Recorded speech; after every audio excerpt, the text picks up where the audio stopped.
أعوذ بالله من الشيطان الرجيم بسم الله الرحمن الرحيم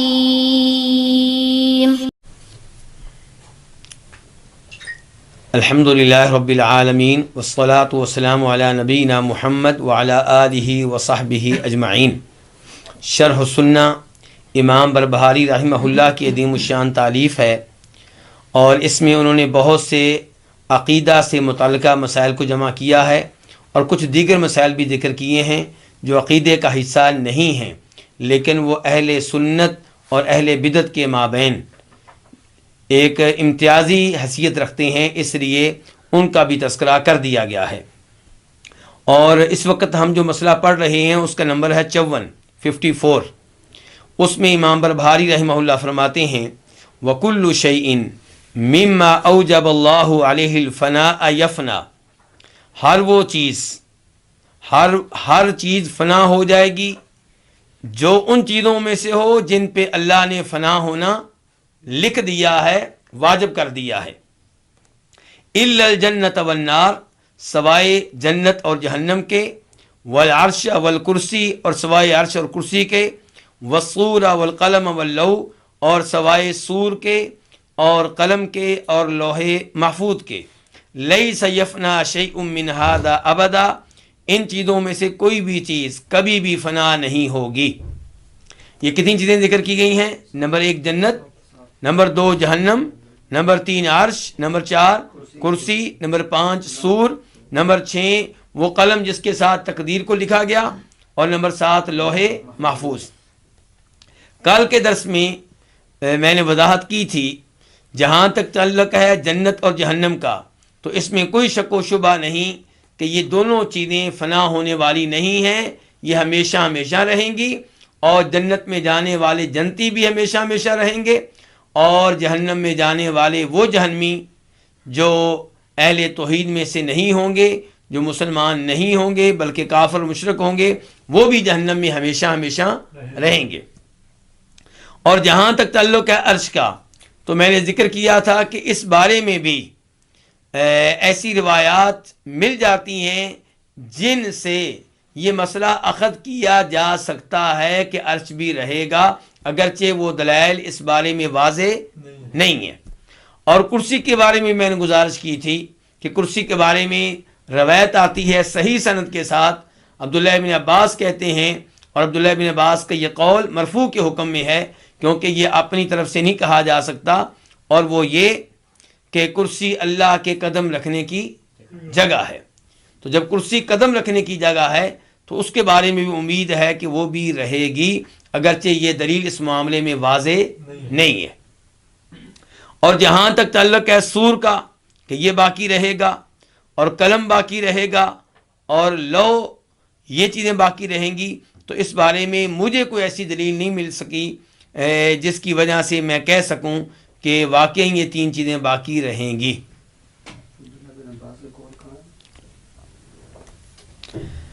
اس کے بعد فرماتے ہیں امام بربہاری رحمہ اللہ ثم یبعث اللہ الخلق علی ما اماتہم علیہ یوم القیامہ۔ یہ ہمارا آج کا درس ہے کہ پھر اللہ تعالی مخلوق کو دوبارہ اٹھائے گا اس حالت پہ جس حالت پہ ان کو فوت کیا تھا۔ کب اٹھائے گا؟ یوم القیامہ، قیامت کے دن۔ وَيُحَاسِبُهُمْ بِمَا شَاءَ، اور ان کا حساب کرے گا جس طریقے سے وہ چاہے گا۔ فَرِيقٌ فِي الْجَنَّةِ، ایک گروہ جنت میں جائے گا، وَفَرِيقٌ فِي السَّعِيرِ، اور ایک گروہ جہنم میں جائے گا۔ وَيَقُولُ لِسَائِرِ الْخَلْقِ مِمَّنْ لَمْ يُخْلَقْ لِلْبَقَاءِ، اور اللہ تعالیٰ دیگر مخلوقات سے کہیں گے، وہ مخلوقات جنہیں بقا کے لیے پیدا نہیں کیا گیا۔ کیا معنی بقا کے لیے پیدا نہیں کیا گیا؟ ہمیشہ ہمیشہ رہنے کے لیے پیدا نہیں کیا گیا۔ ان سے اللہ تعالیٰ کہیں گے کونوا ترابا، کیا ہو جاؤ؟ مٹی ہو جاؤ۔ تو پہلا جملہ کیا ہے؟ ثم یبعث اللہ الخلق، پھر اللہ تعالیٰ مخلوق کو دوبارہ اٹھائیں گے، دوبارہ زندہ کریں گے۔ کب؟ یوم القیامت، قیامت کے دن، علی ما اماتہم علیہ، اس حالت پہ جس حالت پہ ان کو کیا کیا تھا؟ موت دی تھی، فوت کیا تھا۔ کیا دلائل ہیں اس عقیدہ پہ؟ پہلے نمبر پہ حدیث عائشہ رضی اللہ تعالی عنہا، اور اسے روایت کرنے والے امام بخاری، نمبر ہے 2118 2118۔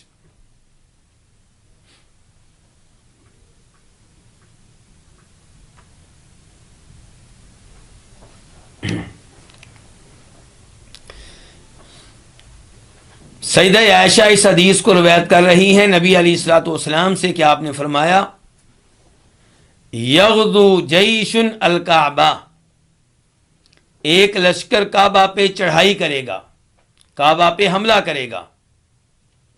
فَإِذَا كَانُوا بِبَيْدَاءَ مِنَ الْأَرْضِ، جب وہ زمین کے اس حصے پہ ہوں گے جسے کیا کہا جاتا ہے؟ بیدا۔ بیدا یہاں پہ ایک جگہ کا نام ہے جو مکہ مدینہ کے بیچ میں واقع ہے۔ ویسے بیدا کا معنی صحرا بھی ہوتا ہے، لیکن یہاں پہ اس سے مراد کیا ہے؟ ایک جگہ۔ تو جب وہ زمین میں بیدا نامی جگہ پہ ہوں گے، یخسف باولہم وآخرہم، ان سب کو زمین میں دنسا دیا جائے گا، ان میں سے پہلے کو بھی اور ان میں سے آخری کو بھی۔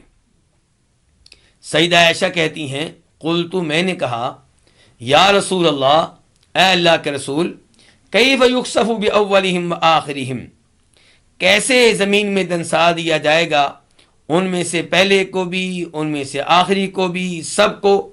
وفیہم اسواقہم، جبکہ ان میں وہ لوگ بھی ہوں گے جو سامان بیچنے والے ہوں گے۔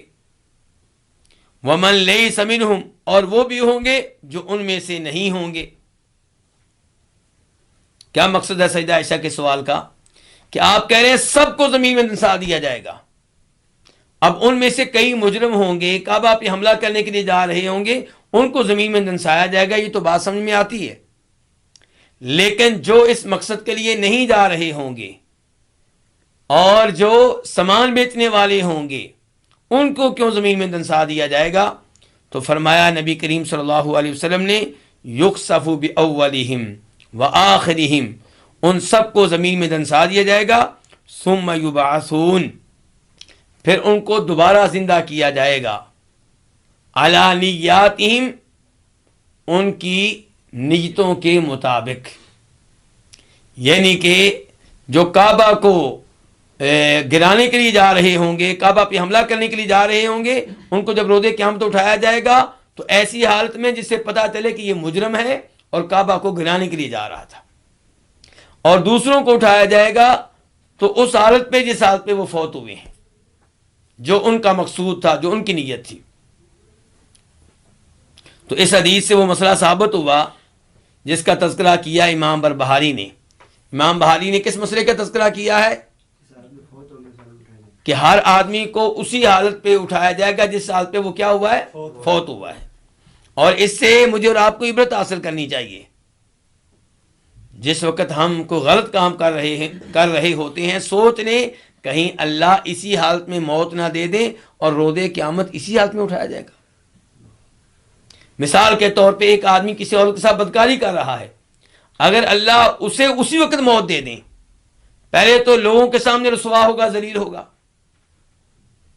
اور دوسرے نمبر پہ روز قیامت اسی حالت میں اٹھایا جائے گا۔ شراب پینے والا جب شراب پی رہا ہوتا ہے، اگر اسے اسی حالت میں موت آ گئی، دنیا والوں کے سامنے بھی ذلیل و رسوا ہوگا اور روز قیامت اسی حالت میں اٹھایا جائے گا۔ اسی مسئلے میں ایک اور حدیث جس کے راوی ہیں جناب جابر بن عبداللہ رضی اللہ تعالی عنہ، اور مسلم شریف میں آئی ہے، اور اس کے نمبر ہے 2878 2878۔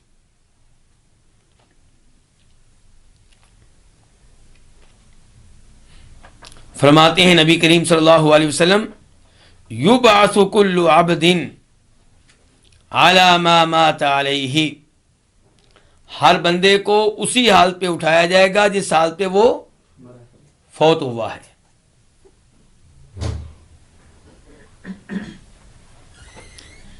تو اس لیے انسان کو چاہیے کہ اپنی زندگی کا ایک ایک لمحہ اللہ کی عبادت میں گزارے, اللہ کی اطاعت میں گزارے, تاکہ روز قیامت جب اٹھایا جائے تو اس حال میں اٹھایا جائے کہ وہ کوئی خیر کی بات کہہ رہا ہو, کوئی قرآن کی آیت تلاوت کر رہا ہو, نماز پڑھ رہا ہو, مثال کے طور پہ.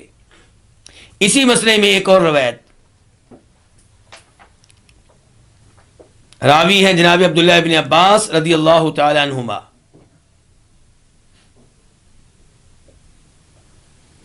اور امام بخاری اسے اپنی صحیح میں لے کر آئے ہیں. نمبر ہے 1265 1265.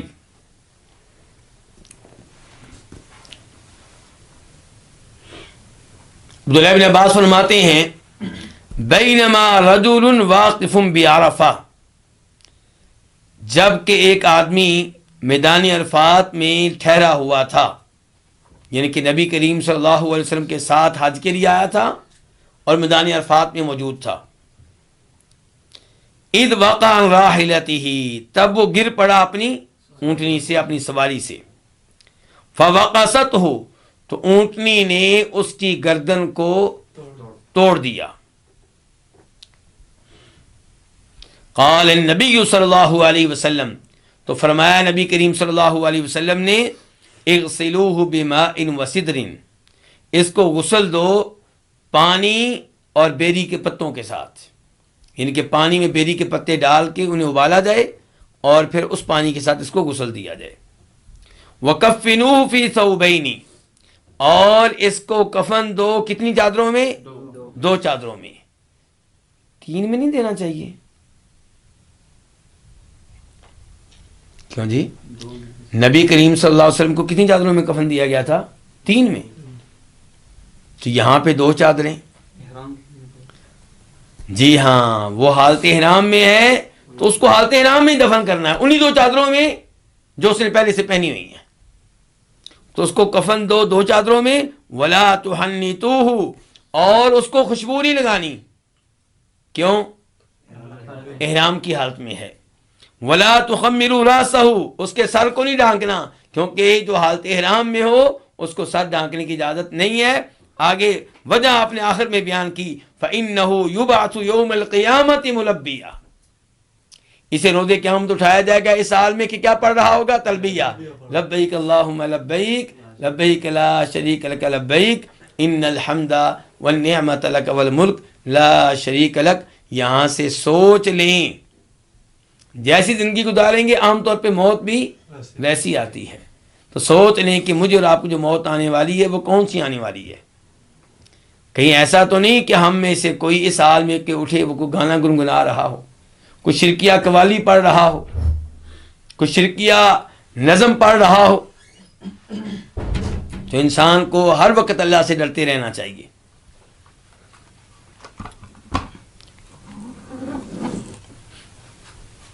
تو یہ مسئلہ واضح ہو گیا جی. کون سا مسئلہ؟ کہ اللہ تعالیٰ روز قیامت ہر ایک کو زندہ کریں گے, اور کس حال پہ زندہ کریں گے؟ جس حال پہ وہ فوت ہوا. اس کے بعد فرماتے ہیں امام بربہاری وَيُحَاسِبُهُمْ بِمَا شَاءَ, اور اللہ تعالیٰ ان کا حساب کتاب کریں گے. کن کا؟ ان لوگوں کا جن کو اٹھائیں گے. بِمَا شَاءَ, اس کے مطابق جو اللہ چاہیں گے. کیا مطلب اس کے مطابق جو اللہ چاہیں گے؟ کسی کا حساب سخت ہو رہا ہوگا, کسی کا آسان ہو رہا ہوگا, کسی کا نرم ہو رہا ہوگا.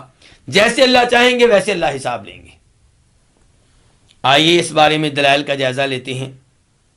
سب سے پہلے سورہ انشقاق آیت نمبر 6 سے لے کے آیت نمبر 14. آیت نمبر 6 سے لے کے آیت نمبر 14. اللہ تعالیٰ فرماتے ہیں یا ایھا الانسان انک کادح الی ربک کدحا فملاقی, اے انسان بے شک تو مشقت کرتے کرتے اپنے رب کی طرف پہنچنے والا ہے. جن کے انسان کی زندگی عبارت ہے کس سے؟ مشقتوں سے. کوئی مشقتیں برداشت کر رہا ہے نیک کام کے لیے, کوئی رزق کے لیے, اور کوئی گناہ کرنے کے لیے. لیکن دنیاوی زندگی مشقتوں سے عبارت ہے عام طور پہ. تو اے انسان تو اپنے رب کی طرف مشقت کرتے کرتے جا رہا ہے. فملاقیہ تو اس سے ایک دن ملاقات کرنے والا ہے. تو نے اپنے رب کا سامنا کرنا ہے. یعنی کہ تو اپنے ذہن میں رکھی یہ بات کہ تو نے اللہ کے سامنے پیش ہونا. اسے کہتے ہیں فکر آخرت. فَأَمَّا مَنْ أُوتِيَ كِتَابَهُ بِيَمِينِهِ فَسَوْفَ يُحَاسَبُ حِسَابًا يَسِيرًا. رہا وہ انسان جس کا نامہ اعمال دیا گیا اس کے دائیں ہاتھ میں. فَسَوْفَ يُحَاسَبُ حِسَابًا يَسِيرًا. تو اس کا حساب کون سا ہوگا؟ اس کا آسان حساب ہوگا. وَيَنْقَلِبُ إِلَىٰ أَهْلِهِ مَسْرُورًا. اور وہ اپنے گھر والوں کی طرف اہل و عیال کی طرف واپس آئے گا اس حال میں کہ وہ خوش ہوگا، کیونکہ نامہ اعمال کے ساتھ میں ملا ہے دائیں ہاتھ میں. وَأَمَّا مَنْ أُوتِيَ كِتَابَهُ وَرَاءَ ظَهْرِهِ. حساب کا دوسرا منظر، دوسری شکل. رہا وہ شخص جسے دیا گیا اس کا نامہ اعمال اس کی پشت کے پیچھے، اس کے ہاتھ اس کی پشت کے پیچھے تھے، اس کے بائیں ہاتھ میں پشت کے پیچھے اس کو دیا گیا. فَسَوْفَ يَدْعُو ثُبُورًا. تو وہ ان قریب آواز دے گا، پکارے گا، طلب کرے گا، بلائے گا کس کو؟ ہلاکت کو. کیا مطلب؟ چاہے گا کاش اسے موت آ جائے، اس کی کہانی ختم ہو جائے، میں کن مصیبتوں میں پڑ گیا ہوں. چاہے گا کہ مجھے جلدی میری جان چھوٹے، مجھے موت آ جائے. فَسَوْفَ يَدْعُو ثُبُورًا وَيَصْلَىٰ سَعِيرًا. موت کہاں آنے والی ہے؟ وہ داخل ہوگا کہاں؟ برکتی ہوئی آگ میں. إِنَّهُ كَانَ فِي أَهْلِهِ مَسْرُورًا.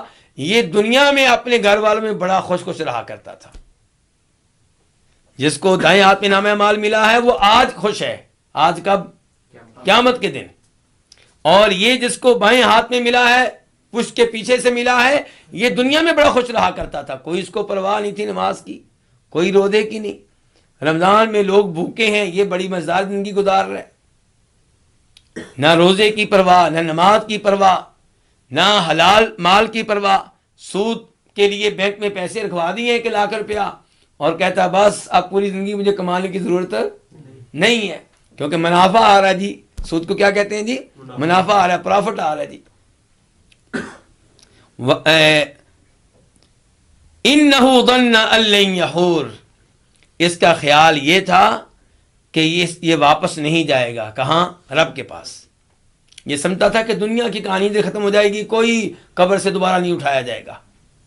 تو اس کا مطلب یہ ہے کہ پہلا انسان کون تھا؟ مسلمان. اور یہ دوسرا انسان کون ہے؟ جو آخرت کا منکر تھا. تو اس کا حساب کیسے ہوا اور اس کا حساب کیسے ہوا؟ آگے دیکھیں. دوسرے نمبر پہ پہلے تو یہ آیات تھی، دوسرے نمبر پہ حدیث عائشہ رضی اللہ تعالی عنہا.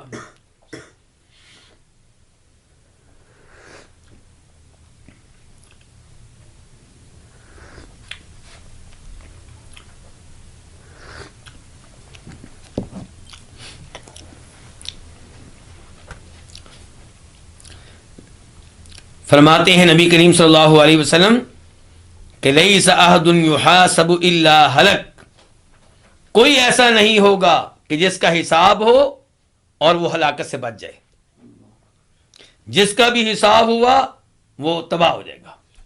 وہ کیا ہو جائے گا؟ وہ تباہ ہو جائے گا. تباہ ہو جائے گا مطلب یہ نہیں کہ موت آ جائے گی، مراد یہ کہ وہ پھنس گیا، خسارے میں رہے گا، گھاٹے میں رہے گا. قلت یا رسول اللہ. میں نے کہا اللہ کے رسول. میں نے کہا میں کون؟ سیدہ عائشہ. میں نے کہا اللہ کے رسول جعلنی اللہ فداءک. اللہ تعالیٰ مجھے آپ پہ فدا کرے، آپ پہ قربان کرے. الیس یقول اللہ تعالیٰ. کیا اللہ تعالیٰ یہ نہیں فرماتے فاما من اوتی کتابہ بیمینی فسوف یحاسب حسابا یسیرا، کہ جسے نامہ اعمال دائیں ہاتھ میں ملا اس کا حساب آسان ہوگا. اور آپ کہہ رہے ہیں کہ جس کا بھی حساب ہوا وہ مارا گیا. ان کی قرآن کچھ اور کہہ رہا ہے اور آپ کا فرمان جو ہے اس سے لگتا ہے کہ جیسے اس میں اور قرآن کی آیت میں کیا ہے؟ تضاد ہے. اور یہ بڑا اہم مقام ہے، دھیان سے سنیں اس کو. منکرین احادیث سمجھتے ہیں کہ احادیث قرآن سے ٹکراتی ہیں، اس لیے ہم مجبور ہیں کہ احادیث کو کیا کریں؟ ریجیکٹ کر دیں، مسترد کر دیں.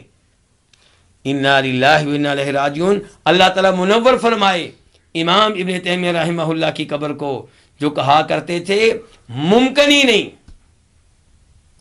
کہ قرآن میں اور صحیح احادیث میں تعارض ہو، ممکن ہی نہیں قرآن و حدیث کی نصوص میں اور عقل سلیم میں تعارض ہو۔ لیکن عقل کون سی؟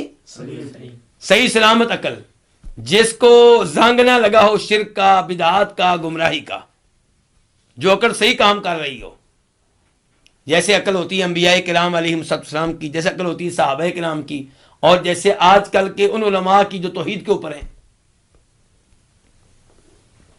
تو اب یہاں پہ سیدہ نے یہ سمجھا کہ شاید نبی علیہ السلام کے فرمان میں اور حدیث میں آپس میں کوئی تعارض ہے۔ تو کیا کہا آپ نے؟ کیا کہا؟ ذاک العرض یوردون، ایشا یہ جو آیت میں کہا گیا ہے نا کہ جس کا نامہ اعمال دائیں ہاتھ میں ملا اس کا حساب آسان ہوگا، یہاں حساب سے مراد حساب کا وہ درجہ نہیں ہے جو میں بتا رہا ہوں، یہاں حساب سے مراد ہے اعمال کا پیش کیا جانا، یعنی کہ جسے نامہ اعمال دائیں ہاتھ میں پیش کیا جائے گا اس کا حساب آسان ہوگا، یعنی کہ اس سے کہا جائے گا کہ تو نے یہ بھی گناہ کیا تھا، یہ بھی کیا تھا، یہ بھی کیا تھا، دیکھو یہ بھی تمہارے گناہ، یہ بھی گناہ، یہ مطلب ہے۔ تو یہ حساب واقعی آسان ہوگا۔ لیکن ومن نوقش الحساب ہلک، اور حساب کا ایک دوسرا معنی ہوتا ہے، وہ کیا؟ تو حساب کا ایک معنی کیا ہوا؟ اعمال کا پیش کیا جانا، بتایا جانا کہ تو نے یہ بھی کیا تھا، یہ بھی کیا تھا، اور دوسرا یہ ہے کہ پوچھا جائے تو نے یہ کیوں کیا تھا۔ فرمایا جس کے کیوں پوچھ لیا گیا ہلاکا، وہ اب نجات نہیں پا سکتا، وہ حساب میں کامیاب نہیں ہو سکتا، اس کا وہ ہلاک ہو گیا۔ تو پتہ چلا کہ حدیث میں اور قرآن میں تعارض، جہاں کہیں تعارض محسوس ہو رہا ہوگا وہاں آپ کو یا تو قرآن کی آیت سمجھنے میں غلطی لگ رہی ہے، یا حدیث ضعیف ہے، یا حدیث سمجھنے میں غلطی لگ رہی ہے۔ یہ ممکن نہیں ہے کہ قرآن میں اور صحیح حدیث میں تعارض ہو۔ کیوں؟ کیونکہ قرآن بھی اللہ کی طرف سے اور صحیح حدیث بھی کس کی طرف سے؟ اللہ کی طرف سے۔ تو اللہ کے کلام میں تعارض کیسے ہو سکتا ہے؟ یہ ممکن ہی نہیں۔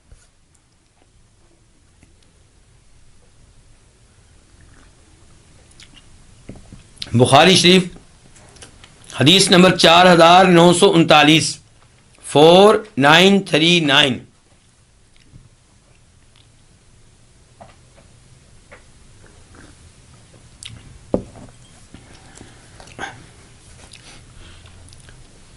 امام بربہاری نے کیا کہا تھا کہ اللہ تعالیٰ لوگوں کا حساب کرے گا اس طریقے کے مطابق جو وہ چاہے گا۔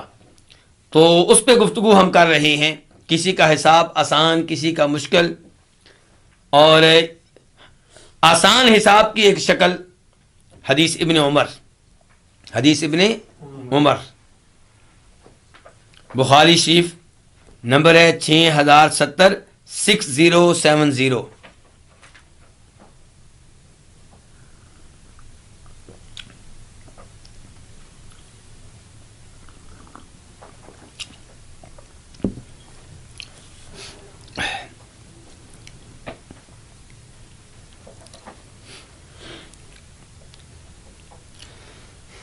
فرماتے ہیں نبی کریم صلی اللہ علیہ وسلم، یدنو احدکم من ربہ،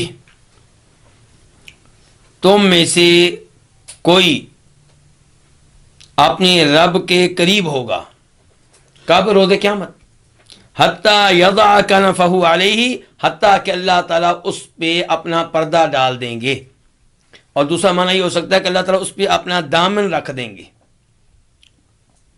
فیقول، تو اللہ تعالیٰ کہیں گے، عملت کذا و کذا، تو نے یہ عمل کیے تھے، یہ گناہ کیے تھے؟ فیقول نعم، کہے گا جی ہاں میرے رب میں نے یہ گناہ کیے تھے۔ ویقول، اور پھر اللہ تعالیٰ کہیں گے، عملت کذا و کذا، تو نے یہ گناہ بھی کیے تھے؟ فیقول نعم، کہے گا جی ہاں میرے رب۔ فیقررہ، تو اللہ تعالیٰ اس سے اس کے گناہوں کا اقرار کروائیں گے۔ ثم یقول، پھر اللہ تعالیٰ کہیں گے، انی سترت علیک فی الدنیا، میں نے تجھ پہ پردہ ڈالے رکھا، کہاں؟ دنیا میں۔ فَأَنَا أَغْفِرُهَا لَكَ الْيَوْمَ، اور آج میں تیرے گناہ تجھے معاف کر رہا ہوں، بخش رہا ہوں۔ تو یہ ہے آسان حساب کی شکل، کہ یہ بتایا گیا یہ گناہ یہ گناہ یہ گناہ، یہ نہیں پوچھا گیا کیوں۔ اور آسان حساب کے بارے میں ایک اور حدیث آپ کے سامنے رکھنا چاہوں گا، جسے کہتے ہیں حدیث بطاقہ۔ وہ تو آپ سب جانتے ہوں گے، حدیث بطاقہ آپ سب جانتے ہیں؟ کتنے لوگ جانتے ہیں؟ ہاتھ کھڑا کریں ذرا۔ مصباح، تو آج کے بعد امید ہے کہ آپ نام نہیں بھولیں گے، اس لیے میں نے سوال کیا تاکہ آئندہ نہ بھولیں آپ۔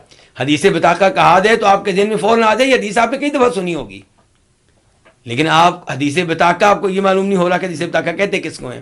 نمبر لکھیں پہلے اس کا، ترمذی شریف حدیث نمبر 2639، 2639۔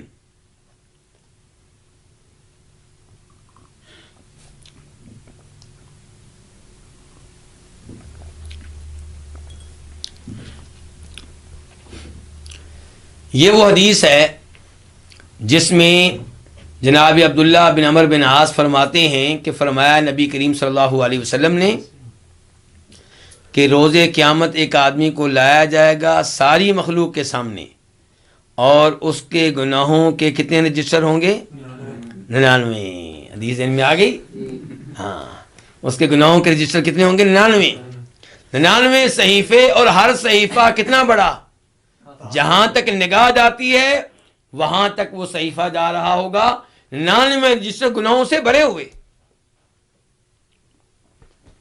تو اللہ تعالیٰ اس سے پوچھیں گے کہ ان میں جو اعمال لکھے ہوئے ہیں کیا تو انہیں قبول کرتا ہے کہ تو نے کیے تھے، مانتا ہے؟ کہے گا یا اللہ بالکل مانتا ہوں۔ اللہ تعالیٰ کہیں گے دیکھ لو کہیں تمہارے اوپر کوئی ظلم نہ ہوا ہو، میرے لکھنے والے فرشتوں نے کوئی تم پہ ظلم و زیادتی نہ کر دی ہو۔ کہے گا نہیں یا اللہ، میں اقرار کرتا ہوں، میں مانتا ہوں یہ سارے گناہ میں نے کیے تھے۔ اللہ تعالیٰ کہیں گے کیا ان گناہوں کے مقابلے میں تمہارے پاس کوئی نیکی ہے؟ کہے گا یا اللہ کوئی نیکی نہیں، کچھ نہیں ہے میرے پاس۔ اللہ تعالیٰ کہیں گے لیکن ہمارے پاس تمہاری ایک نیکی ہے، ہم تمہارے اوپر ظلم نہیں کریں گے۔ چنانچہ کاغذ کا ایک ٹکڑا، جس کو آپ بطاقہ کہہ سکتے ہیں، عربی میں آج کل کارڈ کو بطاقہ کہتے ہیں آج کل، تو کاغذ کا ایک ٹکڑا لایا جائے گا اور کہا جائے گا اس میں تیری نیکی لکھی ہوئی ہے۔ کہے گا یا اللہ ادھر 99 رجسٹر گناہوں کے، ادھر کاغذ کا یہ ایک ٹکڑا، یہ مجھے کیا فائدہ دے گا؟ اللہ تعالیٰ کہیں گے نہیں، تیرے اوپر کوئی ظلم نہیں ہوگا، وزن ہوگا، تولا جائے گا، جہاں وزن ہوگا وہاں تو بھی پہنچ جا۔ چنانچہ وہ پہنچ جائے گا، اور ترازو کے ایک پلڑے میں، اس سے بھی پتہ چلا کہ ترازو جس کی ہم بات کرتے ہیں وہ حقیقی ہے، خیالی چیز نہیں ہے، مجازی نہیں ہے۔ افسوس ہے کہ معتزلہ اور عقل پرست وہ میزان کا کیا کرتے ہیں؟ انکار کرتے ہیں۔ وہ میزان کو حقیقت نہیں مانتے، وہ کہتے ہیں میزان سے مراد ہے عدل و انصاف، ترازو سے مراد کہ اللہ عدل و انصاف قائم کریں گے۔ یہ مراد نہیں کہ واقعی وہاں پہ کوئی ترازو ہوگا جس کے 2 پلڑے ہوں گے۔ تو یہ حدیث واضح کر رہی ہے کہ وہ حقیقی میزان ہوگا، حقیقی ترازو ہوگا جس کے 2 پلڑے ہوں گے۔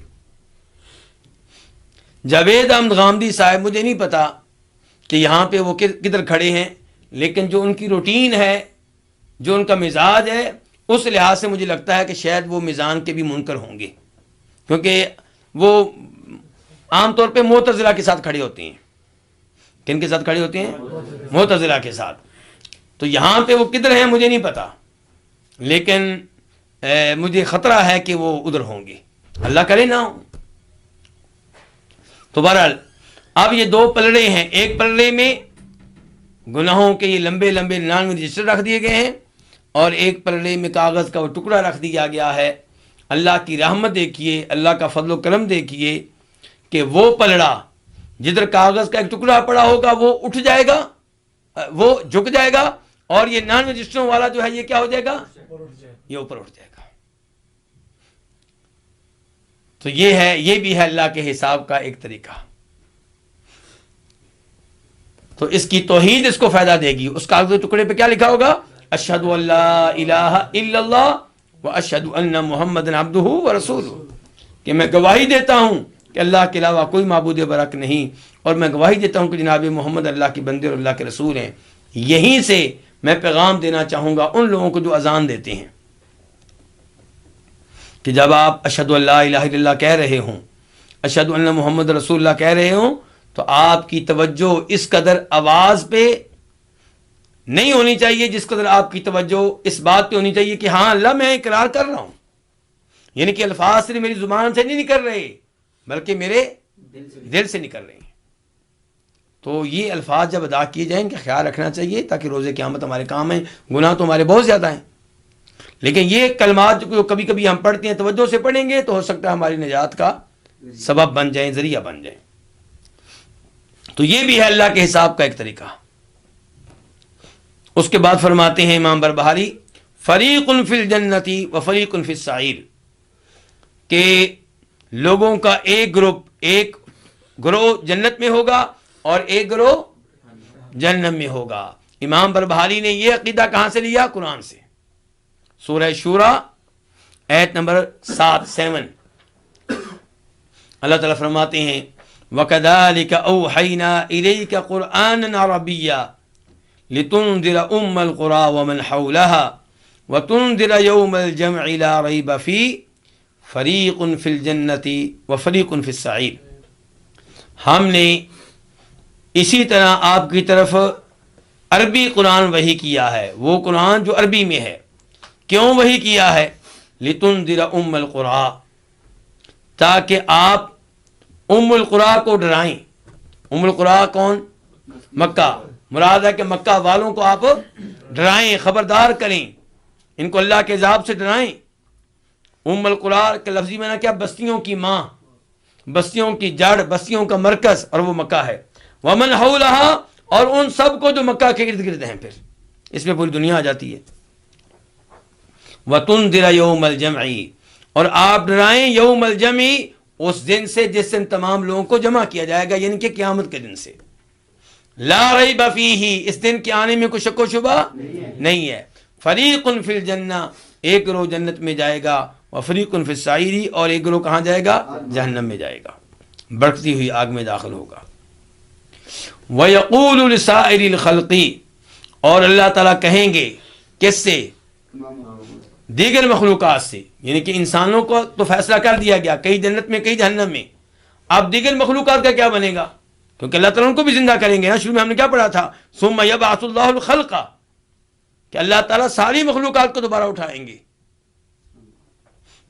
تو یہاں پہ کہہ رہے امام بربہاری وَيَقُولُ لِسَائِرِ الْخَلْقِ، اور اللہ تعالیٰ دیگر مخلوقات سے کہیں گے مِمَّن لَمْ يُخْلَقْ لِلْبَقَاءِ، دیگر وہ مخلوقات جن کو بقا کے لیے پیدا نہیں کیا گیا. اب جنت جو ہے اس کو تو بقا کے لیے پیدا کیا گیا نا. جنت کو فنا کے لیے نہیں بلکہ بقا رہنے کے لیے پیدا کیا گیا ہے. جہنم کو فنا کے لیے نہیں بلکہ بقا یعنی رہنے کے لیے پیدا کیا گیا ہے. تو اللہ تعالیٰ دیگر ان مخلوقات سے کہیں گے جنہیں بقا کے لیے پیدا نہیں کیا گیا، کونو ترابا، تم کیا بن جاؤ؟ مٹی بن جاؤ. کیا دلیل ہے جی اس کی؟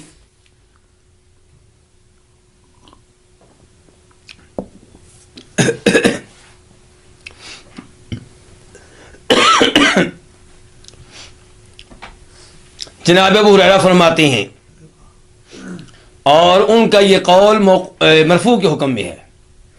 ان کا یہ قول مرفوع کے حکم میں ہے. کہتے ہیں ان اللہ یحشر الخلق کلہم، اللہ تعالیٰ ساری مخلوقات کو کیا کریں گے؟ جمع کریں گے. یعنی کہ زندہ کریں گے، پھر جمع کریں گے میدان حشر میں. کل دابۃ، ہر جانور کو، وطائر، اور ہر پرندے کو، وہ انسان، اور ہر انسان کو، یعنی کہ ساری مخلوقات کو. ثم یقول للبہائم والطیر، پھر اللہ تعالیٰ کہیں گے جانوروں سے اور پرندوں سے کونو ترابا، کہ تم کیا بن جاؤ؟ مٹی ہو جاؤ، مٹی بن جاؤ. فعند ذلک یقول الکافر، تب کافر کہے گا یا لیتنی کنت ترابا، اے کاش کہ میں بھی مٹی بن جاتا، میں بھی مٹی ہوتا، جان چھوٹ جاتی۔ اس روایت کو امام طبری اپنی تفسیر میں لے کر آئے ہیں سورہ نبا کی آیت نمبر 40 کے نیچے، سورہ نبا کی آیت نمبر 40 39 کے نیچے۔ وہ کیا آیات ہیں؟ انا انذرناکم عذابا قریبا، ہم نے تمہیں اس عذاب سے ڈرا دیا ہے، اس عذاب کی وارننگ دے دی ہے جو جلدی آنے والا ہے۔ کب آئے گا؟ یوم ینظر المرء ما قدمت یدا، جس دن مومن انسان دیکھے گا ان اعمال کو جو اس نے کیے تھے، کہیں اس کو اپنی نیکیاں نظر آئیں گی، کہیں اس کو اپنے گناہ نظر آئیں گے۔ وَيَقُولُ الْكَافِرُ، اور کافر کیا کرے گا؟ کافر کہے گا یا لیتنی کنت ترابا، اے کاش کہ میں مٹی ہوتا۔ اس کا ایک مطلب یہ ہو سکتا ہے کہ میں مٹی ہوتا، یعنی کہ مجھے پیدا ہی نہ کیا جاتا، انسان بنایا ہی نہ جاتا تاکہ حساب سے بچ جاتا، اور دوسرا یہ کہ آج مجھے دوبارہ اٹھایا نہ جاتا بلکہ مٹی رہنے دیا جاتا۔ تو اس آیت کے نیچے امام طبری اس روایت کو لے کر آئے ہیں، اور شیخ البانی رحمہ اللہ نے اس کو ذکر کیا ہے سلسلہ صحیحہ میں، اور وہاں پہ اس کا نمبر ہے 1966 1966۔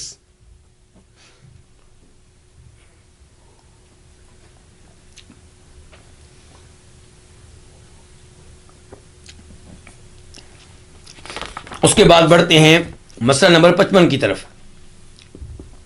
مسئلہ نمبر 55 اس میں کیا ہے؟ وَالْإِيمَانُ بِالْقِصَاصِ يَوْمَ الْقِيَامَةِ بَيْنَ الْخَلْقِ كُلِّهِمْ بنی آدم والسباع والحوام، اور ایمان لانا ہوگا اس قصاص پہ، اس بدلے پہ جو کب ہوگا؟ قیامت کے دن قائم ہوگا۔ قیامت کے دن قائم ہونے والے قصاص پہ ایمان لانا ہوگا، اور یہ قصاص کن کے درمیان ہوگا؟ انسانوں کے درمیان نہیں، بین الخلق کلہم، تمام مخلوقات کے بیچ میں واقع ہوگا یہ قصاص۔ بنی آدم، انسان آدم کے بیٹوں کے مابین، ان کے انسانوں کے مابین، والسباع، اور درندوں کے مابین، والحوامی، اور کیڑے مکوڑوں کے مابین، حتی للذرۃ من الذرہ، یہاں تک کہ چیونٹی کا بدلہ چیونٹی سے لیا جائے گا، یہاں تک کہ چیونٹی کو چیونٹی سے بدلہ لے کر دیا جائے گا۔ حتی یأخذ اللہ جل وعلا لبعضهم من بعض، یہاں تک کہ اللہ تعالی لے کر دیں گے ان میں سے بعض کو بعض سے بھی قصاص، یعنی کہ ایک تو قصاص ہوگا انسانوں اور درندوں کے درمیان، انسان نے درندے پہ ظلم کیا یا درندے نے انسان پہ ظلم کیا، اور ایک یہ ہے کہ اللہ تعالیٰ بعض کو بعض سے لے کر دیں گے، یعنی کہ انسانوں میں سے کچھ انسانوں نے جو دوسرے انسانوں پہ ظلم کیا وہ بھی۔ لِأَهْلِ الْجَنَّةِ مِنْ أَهْلِ النَّارِ، اللہ تعالیٰ قصاص لے کر دیں گے اہل جنت کو اہل جہنم سے، جنتی لوگوں کو جہنمی لوگوں سے اللہ انصاف لے کر دیں گے، قصاص لے کر دیں گے، بدلہ لے کر دیں گے، یعنی کہ جنتی جنت میں جا رہے ہیں اور جہنمی جہنم میں جانے والے ہیں، لیکن اللہ تعالیٰ کہیں گے کہ پہلے جنتیوں پہ جو جہنمیوں نے ظلم کیا تھا اس کا بدلہ لے کر دیا جائے گا۔ وَأَهْلِ النَّارِ مِنْ أَهْلِ الْجَنَّةِ، اور اللہ تعالیٰ اہل جہنم کو اہل جنت سے بدلہ لے کر دیں گے۔ اللہ کا انصاف دیکھیے، اہل جہنم کو اہل جنت سے، وَلِأَهْلِ الْجَنَّةِ بَعْضِهِمْ مِنْ بَعْضٍ، اور اللہ تعالیٰ اہل جنت میں سے بعض کو بعض سے بدلہ لے کر دیں گے۔ اگر کسی جنتی نے جنتی پہ ظلم کیا تھا تو اس کا بھی بدلہ لے کر دیا جائے گا۔ وَلِأَهْلِ النَّارِ بَعْضِهِمْ مِنْ بَعْضٍ، اور اہل نار کو اہل جہنم کو ان میں سے بعض کو بعض سے بدلہ لے کر دیا جائے گا۔ ہاں جی، معاملہ کتنا سخت ہے، لیکن آج میں اور آپ کہیں پہ کوئی اختلاف ہو جائے، جھگڑا ہو جائے، اپنے باپ کا اندھا ساتھ دیں گے مخالف کے خلاف، بھائی کا اندھا ساتھ دیں گے مخالف کے خلاف، ماں کا اندھا ساتھ دیں گے مخالف کے خلاف، اپنے ملک کے بندے کا دوسرے ملک کے بندے کے خلاف اندھا ساتھ دیں گے، اپنے برادری قبیلہ شہر کے آدمی کے ساتھ دیں گے، چاہے وہ جھوٹا ہو چاہے وہ ظالم ہو. ایسا نہیں ہونا چاہیے، آخرت سے ڈرنا چاہیے. اچھا، یہ سارا جو عقیدہ یہاں پہ بیان کیا امام بربہاری نے، انہوں نے کہاں سے لیا ہے؟ اس بارے میں جو حدیث ہے وہ میں آپ کے سامنے رکھنا چاہوں گا. میرے پاس کتاب ہے اس وقت الادب المفرد. یہ کس کی کتاب ہے؟ امام بخاری رحمہ اللہ کی. جیسے امام بخاری کی کتاب ہے صحیح بخاری، ایسے ان کی کتاب ہے الادب المفرد. یہ آداب کے بارے میں ہے، باپ والدین کے کیا آداب ہیں، پڑوسیوں کے کیا آداب ہیں، وغیرہ وغیرہ. اس کتاب میں احادیث کا معیار وہ نہیں ہے جو صحیح بخاری میں ہے. صحیح بخاری میں تو امام بخاری نے احادیث کا معیار بہت اونچا رکھا ہے، لیکن الادب المفرد میں اکثر احادیث صحیح یا حسن درجے کی ہیں، کچھ ضعیف بھی ہیں، کچھ ضعیف بھی ہیں. تو یہ حدیث جو ہم پڑھنے لگے ہیں یہ حسن درجے کی ہے، اور اس کو شیخ البانی بھی لے کر آئے ہیں سلسلہ صحیحہ میں، وہاں پہ اس کا نمبر ہے 160.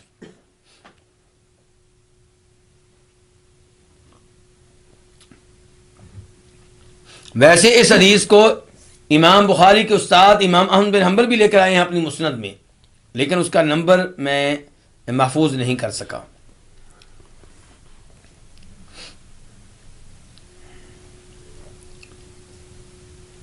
یہاں پہ امام بخاری نے باب کیا قائم کیا ہے الادب المفرد میں؟ باب المعانقہ، گلے ملنے کے بارے میں باب. اور راوی ہیں اس کے جابر بن عبداللہ رضی اللہ تعالی عنہما. بڑی عظیم حدیث ہے یہ. وہ کہتے ہیں کہ انہیں ایک حدیث ملی جسے نبی علیہ السلام کے صحابہ کرام میں سے کوئی صحابی روایت کرتے تھے، انہو بلغہ حدیث عن رجل من اصحاب النبی صلی اللہ علیہ وسلم. ہاں جی، حدیث مل گئی، اب کیا کرنا چاہیے؟ اس پہ عمل کرنا چاہیے، اس کے مطابق عقیدہ بنانا چاہیے. یہ میں اور آپ کہیں گے، لیکن جابر کچھ اور سوچ رہے ہیں. جابر کہتے ہیں کہ میں تو صحابی ہوں، میں یہ حدیث خود اللہ کے رسول سے نہیں سن سکا. اب مجھے بتایا گیا کہ فلاں صحابی نے یہ حدیث سنی اللہ کے رسول سے. اب اللہ کے رسول تو دنیا میں نہیں ہے، لیکن کم از کم میں اس صحابی سے براہ راست ملاقات کر سکتا ہوں جس نے اللہ کے رسول سے یہ حدیث سنی ہے صلی اللہ علیہ وسلم. اس کو کہتے ہیں اپنی سند کو عالی بنانا. صحابہ کرام کو اللہ کے رسول کی حدیث سے کتنی محبت ہے کہ چاہتے ہیں کہ میں براہ راست اس صحابی سے حدیث سنوں جس نے یہ حدیث اللہ کے رسول علیہ السلام سے سنی ہے. یہ ہے احادیث کا مقام صحابہ کرام کی نگاہوں میں، ان کے دلوں میں.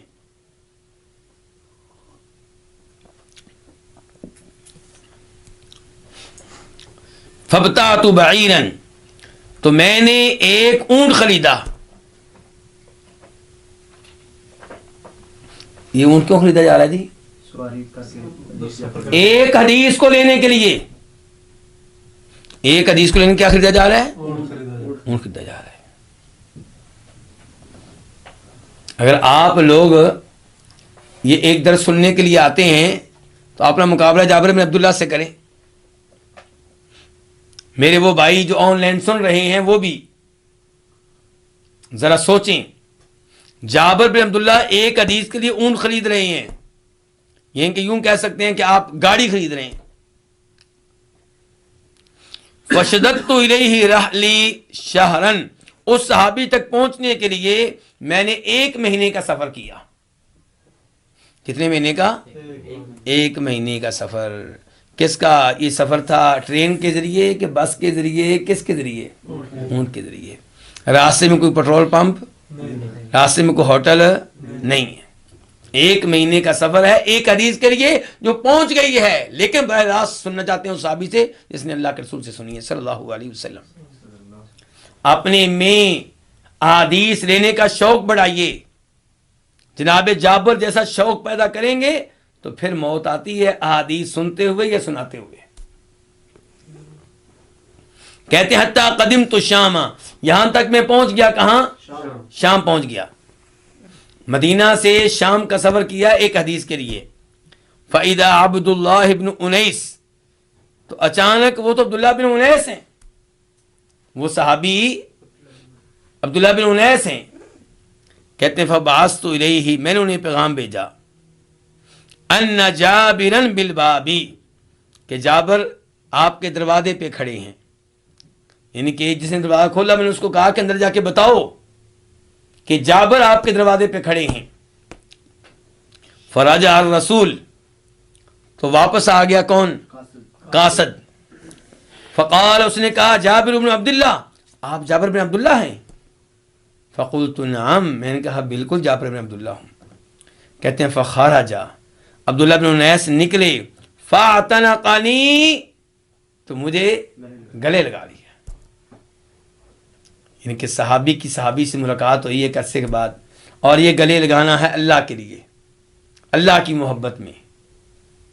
یعنی کہ دنیا کی خاطر نہیں، کسی کاروباری آدمی کو گلے نہیں لگایا، تعلق قائم کیا ہے کہ صحابی نے صحابی سے. قلت، میں نے کہا، حدیث بلغنی لم اسمعہ، ایک حدیث ہے مجھے پہنچی ہے لیکن میں نے وہ حدیث خود اللہ کے رسول سے نہیں سنی.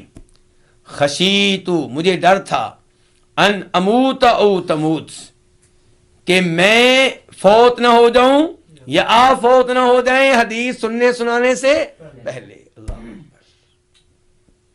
یہ ایک خاموش سوال کا جواب ہے. کون سا سوال ہو سکتا ہے؟ آپ بتا سکتے ہیں؟ یہ خاموش سوال کا جواب ہے.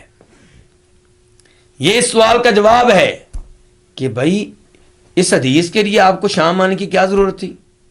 کیا ہم لوگ حج کے لیے نہیں آتے، عمرہ کے لیے نہیں آتے؟ تو وہاں ملاقات ہوتی، وہاں ہم آپ سے حدیث لے لیتے. جیسے ہم ٹرہاتے رہتے ہیں اپنے آپ کو، جی قرآن پڑھیں گے، آج نہیں تلاوت کرنی، آج نیند آ رہی، کل سے تلاوت شروع کروں گا. ترجمہ پڑھنا ہے قرآن کا لیکن ابھی نہیں، رمضان کے مہینے سے. تفسیر پڑھنی ہے ابھی نہیں، 2-3 سال کے بعد سے، ابھی تو میں جوان ہوں. تو یہ کیا کہہ رہے ہیں؟ یہ ہے آخرت کی تیاری. کہتے ہیں کہ میں ڈر گیا کہ کہیں میں فوت نہ ہو جاؤں حدیث سننے سے پہلے، یا آپ فوت نہ ہو جائیں پہلے اس کے کہ یہ حدیث میں آپ سے سنوں. قال، وہ کہنے لگے، کون؟ عبداللہ بن انیس. سمعت النبی صلی اللہ علیہ وسلم یقول، میں نے سنا نبی علیہ الصلوۃ والسلام سے کیا فرما رہے تھے، یحشر اللہ العباد، اللہ تعالیٰ اکٹھا کرے گا کن کو؟ بندوں کو. اب الناس، یعنی کہ اللہ کے رسول نے یہ لفظ کہا تھا عباد کا یا ناس کا، یعنی کہ یا تو آپ نے کہا تھا اللہ تعالیٰ بندوں کو جمع کرے گا اکٹھا کرے گا، یا آپ نے کہا تھا اللہ تعالیٰ لوگوں کو جمع کرے گا اکٹھا کرے گا. اس سے آپ اندازہ کریں کہ محدثین احادیث روایت کرنے میں کتنی احتیاط کیا کرتے تھے. عوراتن، اللہ تعالیٰ جب لوگوں کو جمع کرے گا تو ان کی حالت کیا ہوگی؟ ننگے ہوں گے، بے لباس ہوں گے. غرلن، بغیر ختنوں کے ہوں گے، ختنے بھی نہیں. بہمن، اور بہم ہوں گے. کیا ہوں گے؟ بہم ہوں گے. قلت، میں نے کہا، ما بہمن، بہمن کا مطلب کیا ہے؟ قالت، انہوں نے کہا بہم کا مطلب یہ ہے کہ لیس معہم شیء، ان کے پاس کچھ نہیں ہوگا، خالی ہاتھ ہوں گے. علماء کرام کیا کہتے ہیں کہ آپ اتنی فکر مال کی نہ کریں، دنیا کی نہ کریں جتنی آخرت کی کرنی ہے، کیونکہ دنیا سے جب آپ جائیں گے تو خالی ہاتھ جائیں گے.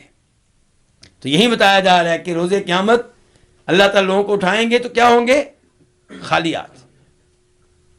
کوئی ان کے ہاتھ میں مال نہیں ہوگا، کوئی دینار نہیں ہوں گے. فَيُنَادِيهِمْ بِصَوْتٍ، اللہ تعالیٰ ان کو آواز دیں گے. کن کو؟ لوگوں کو. ان کو پکاریں گے. بِصَوْتٍ، کس کے ساتھ؟ یہاں پہ عقیدے کی اصلاح ہو رہی ہے. پاک و ہند کے اکثر لوگوں کو عقیدہ کیا دیا گیا آپ جانتے ہیں؟ پاک و ہند کے اکثر لوگوں کو عقیدہ دیا گیا اللہ کلام کرتے ہیں لیکن کلام نفسی. کون سا کلام؟ یعنی کہ اللہ کا کلام ہوتا ہے جو اللہ کے نفس میں رہتا ہے, اس کو سننا ممکن نہیں ہے. اللہ تعالیٰ وہ کلام جبریل میں ڈال دیتے ہیں. اللہ تعالیٰ وہ کلام کسی مخلوق میں ڈال دیتے ہیں, مخلوق پھر وہ اللہ کا کلام جو ہے وہ ادا کرتی ہے. تو یہ تعویل ہے. یہ کیا ہے؟ تعویل ہے, تحریف ہے. یہ ایسے ہی چکر چلاتے رہتے ہیں اللہ کی صفات کے مقابلے میں, اور ہم کہتے ہیں کہ جیسے اللہ کی صفات ہیں ویسے مانو. یہاں پہ صاف صاف آ گیا فَيُنَادِيهِمْ بِصَوْتٍ, اللہ تعالیٰ ان کو پکاریں گے بِصَوْتٍ, کس کے ساتھ؟ آواز کے ساتھ. يَسْمَعُهُ, اس آواز کو سنے گا کون؟ مَن بَعُدَ, جو دور ہوگا, کما يَسْمَعُهُ مَن قَرُبَ, جیسے وہ سنے گا جو قریب ہوگا. یعنی کہ اللہ کی آواز کا یہ کمال ہے کہ جو دور کے لوگ ہیں ان کو بھی اسی مقدار میں آئے گی جس مقدار میں قریب والوں کو آئے گی. تو اللہ تعالیٰ کیا کہیں گے؟ انا الملک, میں کیا ہوں؟ بادشاہ. لا ينبغي لأحد من اہل الجنت يدخل الجنہ, اہل جنت میں سے کسی کے لیے جائز نہیں ہے کہ وہ جنت میں داخل ہو. وَأَحَدٌ مِّنْ أَهْلِ النَّارِ يَطْلُبُ بِمَظْلَمَةٍ, جبکہ اس جنتی کو جہنمیوں میں سے کوئی طلب کر رہا ہے, کس وجہ سے؟ ظلم کی وجہ سے. آپ کو جنت کا سرٹیفکیٹ مل گیا ہے, آپ جنت میں بھی نہیں جا سکتے جب تک کہ آپ سے وہ جہنمی بدلہ نہ لے لے جس پہ آپ نے ظلم کیا تھا. اللہ کا انصاف دیکھیے. وَلَا يَنبَغِي لِأَحَدٍ مِّنْ أَهْلِ النَّارِ يَدْخُلُ النَّارِ, اور جہنمیوں میں سے کسی کے لیے جائز نہیں ہے, ممکن نہیں ہے کہ يدخل النار, وہ جہنم میں داخل ہو. وَأَحَدٌ مِّنْ أَهْلِ الْجَنَّةِ يَطْلُبُهُ بِمَظْلَمَةٍ, جبکہ جنتیوں میں سے کوئی اسے کیا کر رہا ہو؟ اس کو طلب کر رہا ہو. بِمَظْلَمَةٍ, کس کی وجہ سے؟ ظلم کی وجہ سے. قُلْتُ, میں نے کہا, میں کون ہوں؟ جابر بن عبداللہ. میں نے کہا کس سے؟ عبداللہ بن انیس سے. وَكَيْفَ, کہ یہ کیسے ہوگا؟ وَإِنَّمَا نَأْتِ اللَّهَ عُرَاةً بُهْمًا, ایک طرف تو آپ نے حدیث پڑھی ہے, حدیث سنائی ہے کہ جب ہم روز قیامت آئیں گے تو ہم ننگے ہوں گے اور خالی ہاتھ ہوں گے. تو پھر بدلہ کیسے دینا ہے؟ دینے کے لیے کیا ہوگا ہمارے پاس؟ اگر کسی جنتی نے جہنمی پہ ظلم کیا تھا تو اللہ قصاص لے کر دیں گے, بدلہ لے کر دیں گے. وہ بدلہ کیسے ادا کرنا ہے؟ ہاتھ تو خالی ہے, کوئی دینار نہیں, درہم نہیں ہے. قال بالحسنات والسیئات, تو کہا بدلہ کیسے ہوگا؟ نیکیوں کے ساتھ اور برائیوں کے ساتھ. کیا مطلب؟ کہ جنتی کی نیکیاں کس کو مل جائیں گی؟ اس کو جس پہ ظلم کیا تھا. اور اگر کوئی ایسا آدمی ہے جس کی نیکیاں نہیں ہیں, جیسے جہنمی ہے, تو جنتی کے گناہ اس کے اوپر ڈال دیے جائیں گے. جیسا کہ حدیث مفلس ہے, حدیث مفلس آپ جانتے ہیں, اس میں کیا آتا ہے؟ یعنی کہ ایک آدمی روز قیامت آئے گا اس حال میں کہ اس کے پاس کیا ہوں گی؟ بہت نیکیاں ہوں گی, بہت نمازیں ہوں گی, بڑے روزے ہوں گے, بہت صدقہ خیرات ہوگا. لیکن جب وہ آئے گا تو بہت سے ایسے لوگ پہنچ جائیں گے جن پہ ظلم و زیادتی کرتا رہا. کوئی کہے گا اس نے مجھے مارا ہے, کوئی کہے گا میرے اوپر تہمت لگائی ہے, کوئی کہے گا میرے اوپر ظلم کیا ہے, کوئی کہے گا میری بےعزتی کی ہے, کوئی کہے گا مجھے تھپڑ مارا ہے, کوئی کہے گا میرا خون نکالا ہے. تو اب اس کی نمازیں, اس کی نیکیاں, اس کے روزے, اس کے صدقہ خیرات, یہ نیکیاں تقسیم کی جا رہی ہیں ان پہ جن پہ کیا کرتا رہا؟ ظلم کرتا رہا. حتیٰ کہ اس کی نیکیاں ختم ہو جائیں گی اور جن پہ ظلم کیا تھا وہ اب بھی باقی ہوں گے. تو پھر کیا کیا جائے گا؟ پھر ان کے گناہ اس پہ لا دیے جائیں گے, اور ان گناہوں کا بوجھ جب اس کے اوپر ڈھل جائے گا تو پھر اس کو جہنم میں پھینک دیا جائے گا. اور یہ حدیث تنبیہ ہے, وارننگ ہے. کن کے لیے؟ حاجیوں کے لیے, نمازیوں کے لیے. جو حقوق اللہ میں تو بالکل ٹھیک, تہجد پڑھنے والے, اذانیں دینے والے, لیکن حقوق العباد میں کیا ہوتے ہیں؟ صفر. اس کو لوٹنا، اس کو لوٹنا، اس کے حق پہ ڈاکہ ڈالنا، اس کے حق پہ ڈاکہ ڈالنا، اس کی غیبت، اس پہ تہمت، اس کی پٹائی، اس کی بےزتی. فرمایا تھا نبی علیہ السلام نے اسی لیے کہ مسلمان وہ ہے جس کی زبان اور ہاتھ سے دیگر مسلمان کیا رہیں؟ محفوظ رہیں. تو ایسا انسان کامیاب ہوگا. اور جو کبھی اس پہ ظلم کرتا رہا، کبھی اس پہ ظلم کرتا رہا، اس کے پھنسنے کا خطرہ ہے. اور یہ جو مسئلہ بیان کیا تھا امام بربہاری نے، آخری مسئلہ، اس کو پھر سن لیں اب اس حدیث کی روشنی میں جو میں نے آپ کے سامنے رکھی ہے. کیا کہہ رہے ہیں امام بربہاری؟ کہتے ہیں وَالْإِيمَانُ بِالْقِصَاصِ يَوْمَ الْقِيَامَةِ بَيْنَ الْخَلْقِ كُلِّهِمْ، اور ایمان لانا ہوگا اس قصاص پہ جو قیامت کے دن قائم ہوگا تمام مخلوقات کے درمیان، تمام مخلوقات کے درمیان.